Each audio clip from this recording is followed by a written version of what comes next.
The first third of the book is him just on this kind of search for what his next thing is. Where's his belonging going to come from again, and who he is, and how to reinvent himself to have meaning. This sense of this growing man who's in so many ways way ahead of where he should be at this point in his life, but also still talking about things from the perspective of an 18-year-old. Kind of now I'm so used to also Brett just being Jack and Jack being Brett that I was just like so immersed in this space and this world. It just, yeah, it was pretty awesome actually. But the change from book 1 to book 2 is huge. He's a survivalist now.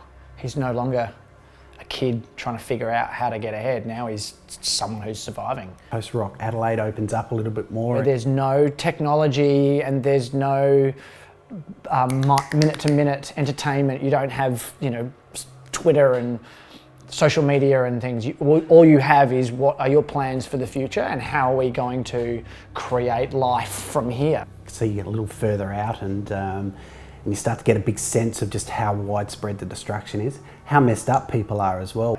So you'll get days where he does nothing and he's bored and his mind starts to tick over about how do I create life from here. And then the next minute, he's in a gunfight in the middle of Rundle Mall, Adelaide, with 3 people who are angry and crazy to survive. I just love the relationship with Shane and how that started, and just kind of this little poker game of trust, I guess, that kind of how these 2 people meet and what they dare to do by trusting each other, which is a huge thing to bring into that world, and how that was played out through the readings. You've got some people who are trying to set up their own way of life versus some people who've already established and have developed and built a group, and they'll do everything they can to eradicate everyone else so that they're the only ones who have access to what's left. So you've got immense conflict between these 2 groups. These 2 opposites of people, but just kind of dumped into this world where strength is in numbers, and at some point you're going to have to trust someone again, and both of them are rebuilding their lives, and just kind of that whole friendship, I guess, model was absolutely, central to kind of where this story goes. And it's pretty full on, especially as we find out towards the end of book 2. The whole finale just blew me away. Just the read through, I just couldn't listen quick enough basically, and you just wanted to know what happened next, and just that was awesome. I found myself, the other day I played golf out near Glenelg, and I caught myself just kind of looking at the landscape and imagining it being this brown, grey ash everywhere and just flat with nothing around it, no trees, just bumps of moguls of this ash sludge. I was like, what the am I doing? So it's not something that just I live in there and then I exit from. It's this constant thing. Every now and then I find myself saying something stupid and trying to make Matt laugh when he's in the editing suite, which I think I've done successfully. Well, I did. We had our first post-COVID completely sanctioned less than 10 people social thing the other day, and I played my little mixtape of Brett Bloops, which version 1, which was quite humorous and got a good laugh, which was excellent. But it's continued. In fact, I think book 2 has more than book 1. I think I started a day by farting.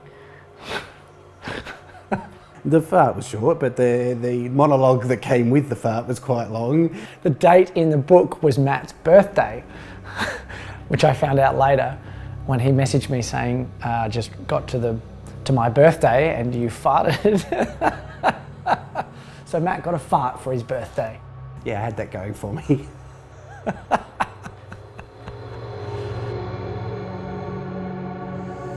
There will definitely be a beat version coming out. It's got to be heard. It's got to have a wider audience than one.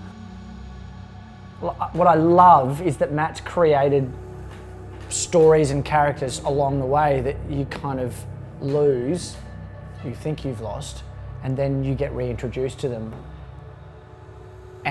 in the most surprising and unexpected way. And I love a book that makes you go, oh, get okay, all right, we're going to do that, are we? The power of the words when, spoken in this form are just like, it's strong, and then you go, oh, I wrote that. But of course you're listening back in a totally different way than the way you wrote it, and then you're like, man, Wow. But within that group, there's a little chink in the armour, and maybe there's some heavy conflict to arise there. And will that be the breakdown of this group? Where is this group headed? Survival or catastrophe? So the book lends itself to some pretty exciting times ahead. It's really cool actually, because I know the path ahead. I know kind of where it's all going, but it's the getting there, and it's just seeing how that plays out, which I could not be looking forward to it more actually. Book 3. Why are we doing this? I need to get in there. I got some reading to do. I need to know what happens. I mean, you can find out after I've read it, but let me read it first.